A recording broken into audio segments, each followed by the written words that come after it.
Magkaiba ang direksyon namin eh. He's a politician and you know I hate politics. Dalawang matinong tao na hindi lang magkasundo, kailangan maghiwalay. Kasi Sharon Cuneta at Kiko Pangilinan naghiwalay na daw? Kabi-kabila ngayon ang hiwalayan ng mga artista. Matapos ang hiwalayan nila Catherine Bernardo, Daniel Padilla, at Sian Lima Kimcho, pati na rin sina Sara Labati at Richard Gutierrez, mainit na pinag-uusapan na ngayon sa social media ang di umano'y balitang kumakarat ngayon na naghiwalay na raw ang mag-asawang sina Sharon Cuneta at Kiko Pangilinan. Narito ang buong detalye, panuurin.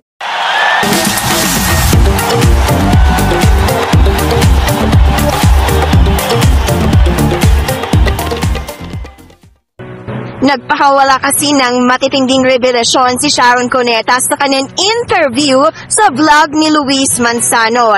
Dito, sinabi ni Sharon Cuneta kay Luis Manzano na nagpapasalamat daw siya sa lahat ng biyayang ipinagkaloob sa kanya.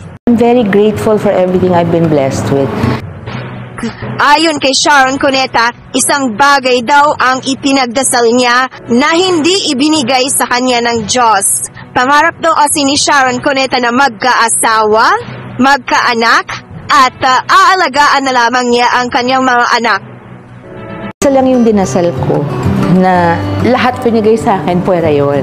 Lang, magkaasawa ako, magkakaanak, sa alagaan ko lang yung asawa at mga anak ko. And then, ngunit sa kasamang palad ay nag-failed daw ang kanyang first marriage kay Gabby Concepcion.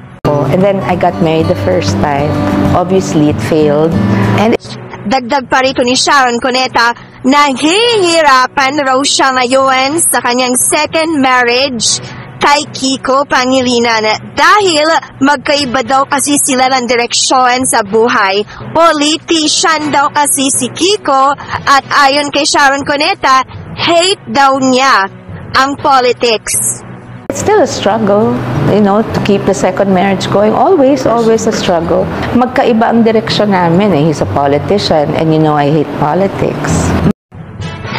Pero ayon kay Sharon Cuneta, sinusubukan pa rin naman daw nila i-work out ni Kiko Pangilinan ang kanilang relasyon. Dahil unang-una, pareho daw nilang mahal ni Kiko ang kanilang mga anak. Iba kami, but we managed to make it work. Well, number one, because we love our kids and we're both respectable people.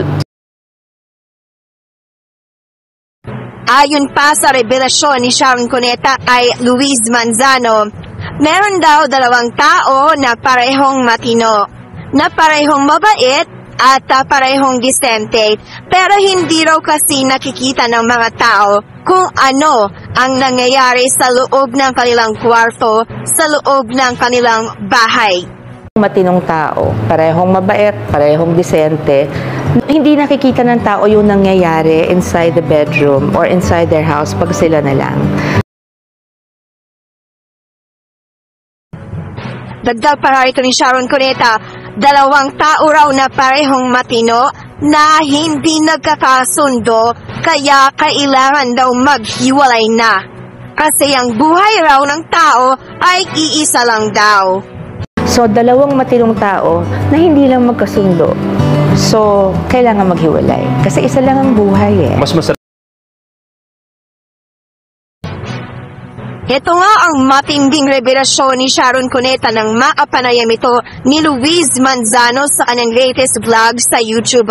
Mas lalong umingay ang spekulasyon na naghiwalay na sina Sharon Cuneta at Kiko Pangilinan nang magpakawala ng cryptic na mga post si Sharon Cuneta sa Instagram na kalaunan ay binura din niya.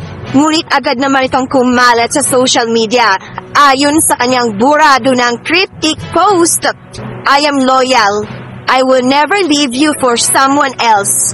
I will only leave you for myself, for my peace, my sanity, my respect, my dignity. Ayon sa mga netizens, tila pagkumpirma raw ito ni Sharon Cuneta na naghiwalay na nga sila ng kanyang asawang si dating senador Kiko Pangilinan. May mga nagsasabi naman na posibleng nag-ugat daw ang hiwalayan ng dalawa dahil posibleng hindi raw nagustuhan ni Kiko Pangilinan ang naging reunion concert ni Sharon Cuneta at Gabby Concepcion kasama ang kanilang anak na si Casey Concepcion kung saan mainit pa rin ang pagtanggap ng publiko sa Sharon and Gabby love team. Posible rin daw na nakipaghiwalay na si Sharon Cuneta kay Kiko Pangilinan dahil hindi na nito kinakaya ang madalas raw nilang hindi pagkakaunawaan. Ngunit, kaugnay nito wala pang direktang kumpirmasyon si Sharon Cuneta maging si Kiko Pangilinan kung totoo ba talagang naghiwalay na sila o hindi. Pero, ang tanong kasi, bakit naman magpo-post si Sharon Cuneta ng ganon, diba? At bakit sasabihin ni Sharon Cuneta yun kay Luis Manzano, diba? Well, abangan natin kung sina Sharon Cuneta at Kiko Pangilinan na ba ang susunod sa Kathniel, Kimchi at Sarah at Richard na maghihiwalay.